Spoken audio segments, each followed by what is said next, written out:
C'est Roten sans flamme. Le Casar enchaîné. Bonsoir à toutes et à tous. Alors, j'ai une très bonne nouvelle, j'ai écouté juste avant et j'ai vu que Louisa était vraiment au taquet sur le foot féminin. Et alors, histoire vraie balancée par Jean-Louis. Quand Jean-Louis a commencé à vouloir parler de la D1 féminine, Antoine a dit non, on passe à autre chose, on enchaîne. C'est vrai. Donc voilà, donc le pense audience est vrai, j'invente rien. Nous sommes le jeudi 1er mai 2025 et c'est la fête du travail. Enfin, nous, ça ne nous concerne pas, Jérôme, tu sais, comme tous les petits gens. Nous, tu sais, les livreurs Uber, les saltimbanques, les pharmaciens de garde, les dealers, on bosse, nous, le 1er mai. Oui, Jérôme, on parle jamais des dealers qui taffent 7 jours sur 7. Aujourd'hui, ils travaillent, les dealers, dans les petits points de deal. Et oui, à la colline du crack. Je pense à eux aussi, à tous ces choufs, les go-fasters, les coupeurs de bœufs, les fabricants de ballotins, les vendeurs de rue. Tous ces petits métiers de l'artisanat, du deal, qui travaillent d'arrache-pied, même le 1er mai, grâce à qui on peut faire des soirées jusqu'à pas d'heure sans être fatigué. Et oui, grâce à qui on peut mettre des pilules colorées dans les verres pour faciliter la drague en boîte. Tous ces gens qui font que c'est possible de monter l'Alpe d'Huez en vélo à 40 km/h sans être en danseuse ou de gagner 13 fois Roland-Garros, si vous voyez ce que je veux dire, bien sûr. Julien du 32-16, François Asselineau, Gilles Verdez, Elisabeth Lévy. Ça va, c'est un complot, bien sûr, c'est un complot, bien sûr, il n'y a jamais eu de dopage. En tout cas, on embrasse tous les petits métiers, je ne cite personne. On en profite aussi pour saluer l'équipe de la Juventus des années 90, s'il y en a qui nous écoutent aussi. C'est le 1er mai, on bosse. Donc voilà, forcément, vous nous écoutez de chez vous, puisque là, c'est les vacances de votre maison de campagne, c'est la force de la radio. Même en vacances, on peut la mettre en fond pendant qu'on fait du bricolage, pendant qu'on fait du jokari, des jeux de société avec les enfants, qu'on fait de la Kings League, enfin des loisirs du Club Med. Mais le foot, lui, n'est pas en vacances. Et hier soir, on a vu un match spectaculaire. Un match exceptionnel, avec beaucoup de buts. On se rendait coup pour coup avec un excellent Turpin, Jérôme. Tu l'as dit ou pas? T'en as parlé de Clément Turpin? Non, on n'a pas encore. Ah, ben voilà. Alors, il y a juste un petit moment. Il y a un moment donné, il y a un Barcelonais qui fait une main, alors que Barella part seul au but. Vous l'avez vu ça? Ça peut tout changer. Ça aurait mérité peut-être un rouge.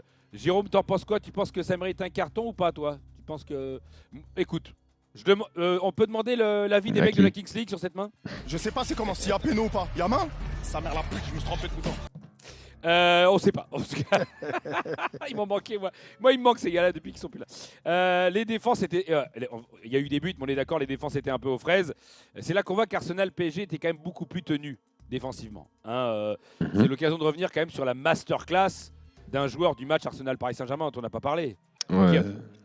Saliba. Ah oui. Masterclass. Ah non, mais après le match. Ah, vous n'avez pas entendu sa masterclass après le match?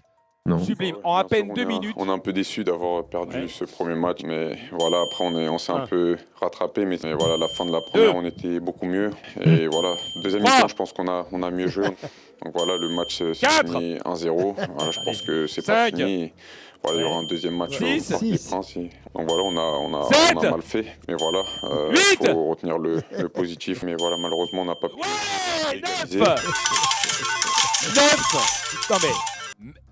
C'est que c'est le record en zone mixte pour un match de Ligue des Champions. 9 voilà en moins d'1 minute 25 d'interview. 9 voilà, je dis respect.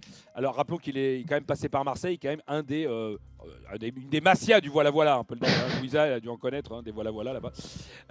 Alors moi je me demande si pour draguer ça marche bien le voilà. C'est parce qu'on voit les joueurs de foot, quand tu les vois s'exprimer, alors faire des voilà, t'as vu, est-ce que ça marche avec les filles, voilà? C'est une bonne question. Eh ben, vous quand... Après... Moi, je lui dis s'exprimer, parce que le problème, les filles trouvent qu'on ne s'exprime pas assez. Vous, en tant qu'ancien joueur, bon, je ne veux pas demander à toi, Louisa, parce que toi, tu es en même temps ancien joueur et fille, donc tu ne te parlais pas à toi toute seule. Mais est-ce que vous, en tant que joueur, est-ce que quand vous aviez perdu un match, vous rentriez chez vous, vous n'aviez pas envie de parler à votre femme? Vous aviez envie d'être tout seul, même quand vous aviez perdu, vous n'aviez pas envie de discuter. Ça vous arrivait ou pas? Ou est-ce que vous vouliez parler? Vous vous épanchez? Toi, Jérôme, par exemple, qu'est-ce que tu faisais? Tu balançais tout? Tu cassais tout quand tu t'avais perdu? Plutôt à toi, parce que tu as plus connu de défaite. Fallait pas trop te parler, non, après une défaite. Bon, j'étais contrarié, mais voilà, comme tout le monde. Parce que tu sais que les hommes qui parlent, pour les femmes, demande à Louisa, oui, on est d'accord, c'est l'homme idéal, c'est l'homme qui s'exprime. C'est l'homme qui parle, c'est l'homme qui est sensible. Mais où tu veux en venir? Par exemple, Fred Hermel, par exemple. C'est peut-être l'homme idéal.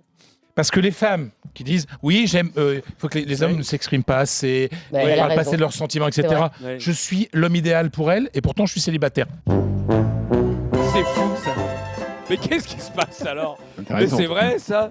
Mais c'est vrai, pourquoi t'es célibataire alors que tu t'exprimes? Alors après, attention, il y a s'exprimer, s'exprimer. C'est sûr que si t'as une demi-molle, que quand il y a un poster de Zizou dans la pièce, ou que, tu vois ce que je veux dire, ou que quand elle te demande, exprime-toi, dis-moi, qu'est-ce que tu ressens? Je dis, ben, je pense qu'il y a une injustice. Quoi, en Palestine? Non, il y a pénalty sur Vinicius, à Riron. Voilà, tu vois, ça, c'est ça la différence, c'est qu'il faut savoir sur quoi tu t'exprimes. Mais revenons d'abord à, quand on parle de Riron, on peut parler du match d'hier, on parle de remontada. Il y a eu quand même une remontada magnifique du Barça. Et hier, évidemment, on pense à Stéphane Guy. C'est pas lui qui a commenté le match, heureusement. De toute façon, on l'écoutait sur RMC le match. Vous l'écoutez sur C'était RMC. énorme hier. Ah bah c'est magnifique. Et surtout que nous, on a très très bien analysé, par exemple, les forces en présence sur RMC. Ouais, ouais. Ils prennent souvent les premiers buts et derrière, il y a des remontadas, tu vois. Ouais, enfin là, ça va commencer. C'est pas Riron, Mais- c'est pas Valladolid. Hein. Ouais. Ça, Lamine Bien Yamal sûr. qui a le ballon dans la surface de réparation. Lamine Yamal. Oh, le goal à faux! 4 secondes avant, c'est pas Riron, c'est pas Valladolid. Et but, évidemment. Ça, c'est là où il faut la fermer. Nico Alors, je te Villas, dis- Manu Petit ont été énormes hier. Ah, magnifique. Nico Villas, Manu Petit, masterclass. Pareil, incroyable. un genre de Saliba avec le voilà.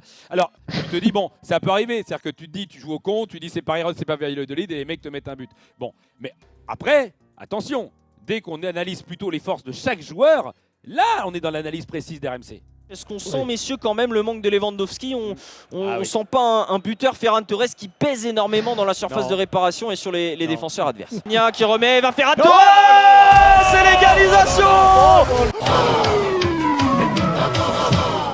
On est à la limite du grand chelem. Là, c'est vraiment sublime. Quand vraiment tu sens le foot à ce point-là, là, vous allez dire, non mais attendez, c'est ça que vous appelez des commentaires extraordinaires? Ah non, mais non, c'est parce qu'à un moment donné, il y a aussi des moments chauds. Lamine Yamal a failli être blessé. Je ne sais pas si vous voyez, à un moment donné, il y a Di Marco en fin de première mi-temps qui fait une faute un petit peu chaude. Qu'est-ce qu'il a, Yamal? On voit pas bien. Ah, vite l'analyse médicale. Lamine Yamal, il glisse en même temps, donc il perd ses Ah, appuis. oui. Ouais, C'est ce qu'il a dit quand il est tombé. Yamal.